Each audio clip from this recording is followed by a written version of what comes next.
Welcome back to 3 Delirium. My name is AJ, and this past week I've been working on a very specific project. So last week I picked up this magazine, and I was excited about some new rules that come in it for an army that I've used before, but it might require all new models for the rules that are going on in here. So tune in and stay tuned to see what I've been working on in regards to these new rules.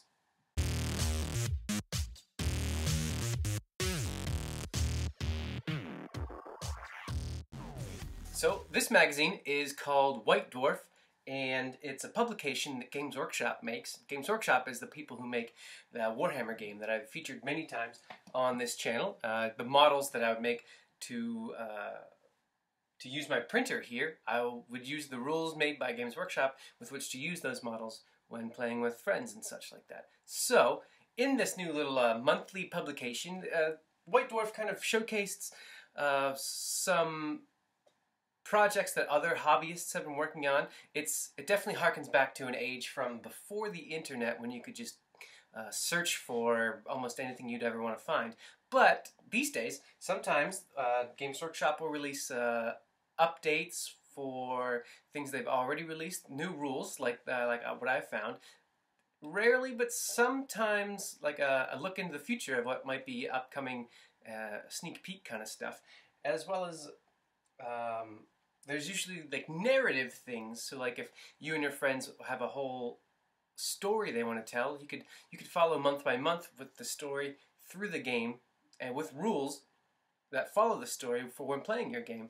You could follow those in this monthly publication we have here. But with this magazine comes new rules for a faction that I've played before. Now it's a sub-faction of a sub-faction of one of the armies that I am quite frequently played. So if I were to compare this to the Avengers, in the Avengers you have Iron Man, and in Iron Man 3 there's a little kid, a boy, who helps Iron Man out when he's having anxiety and stress issues from previous movies before that.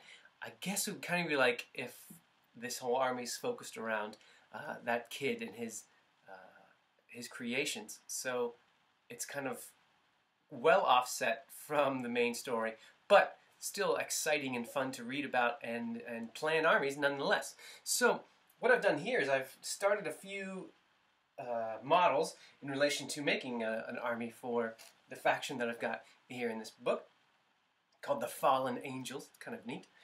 So I made a little troop transport tank, and I'm starting to make a little space marine that is the characters from the game. Now I went through quite the process of trying to find exactly what I was looking for. Just finding files online and clicking print is not necessarily how every single printing project goes. So I'll show you here. Check this out. This is what I attempted to do. Now, I first found online just a whole collection of models that I wanted to put together to make each individual one. And all that really takes is just finding them, downloading them, and then using one of the various editors that I've found in the past. So I tried using load the file into Tinkercad, and it turns out to be too big. That's okay. My second option, Microsoft 3D Builder, which is actually free software that Microsoft make that you can download. Doesn't come on most PC machines, but you can download for free off of their app store.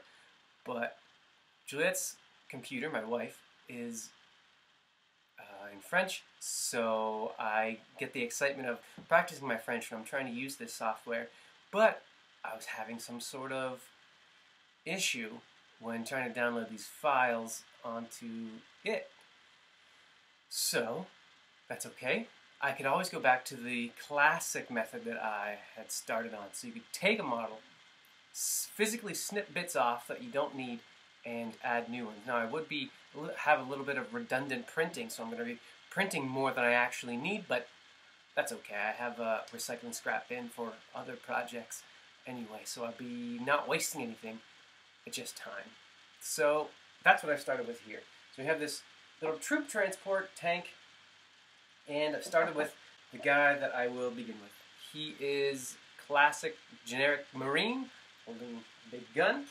And what I've done here is I've made a few upgrade bits that I can add to this model. I made an extra backpack, head, shoulder pads, that kind of stuff, to just kind of give the aesthetic that I was actually looking for when I first got this idea. Now, all I need to do is add this to the model that I have, while also subtracting some bits from that model as well. Now, the thing I really appreciate about 3D printing is if I even wanted to, like, physically brainstorm, so if I wanted to make a model, like a test like this, I would have to buy the kit from the original company anyway. I have to buy a full model of 5 or 10 figures, even though I'm not exactly sure this is what I want to make. Maybe I want the pieces to look differently, so I needed the other kit for it. So there's a lot of prototyping that 3D printing is fantastic for. So this alone would be a €40 kit, and I need to spend another 45 on just being able to prototype with this guy. But instead, let's see if I take the scale here, and we'll see if I have 100 grams worth of plastic here. That would be around €3 that I've spent just to make this so far. If a kilogram costs 30, I can't really argue with that. Now, what's next is I need to snip a few bits off of this little guy and add these upgrades that I have here. I actually made the backpack myself on Tinkercad, and well, we'll see how that looks. Let's put these all together and see what we got.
Well, that conversion went out pretty well. I got most of the ratios of size pretty accurate. The backpack is a little bit bigger than I would like it to be, so that won't take much to scale that down. But just adding different shoulder pads, head, and backpack to this one model. The original model was actually technically from a different faction than these guys. Now, depending on who you're playing against, that might not always matter a whole lot, but I wanted to make it look a little more like how I would like them to look. So just adding different shoulder pads, head, and backpack has done a pretty good job. I'm rather impressed with the turnout of this. So this was meant to just be a test, so I can definitely confirm I can go ahead with printing the rest of these guys out. Neat. Have you found anything fun if you've ever read White Dwarf magazine? Or what about just a random craft idea you've gotten on a whim? Are you able to work on it, or do you have something holding you back? Let me know in the comments down below what kind of crafts you work on your days off. Well, from all of us here at 3 Delirium, thanks for joining me where we can all hallucinate about the possibilities of 3D printing. But hey, I'll see you next week. Maybe we'll even check in on how big this force has grown. See you then.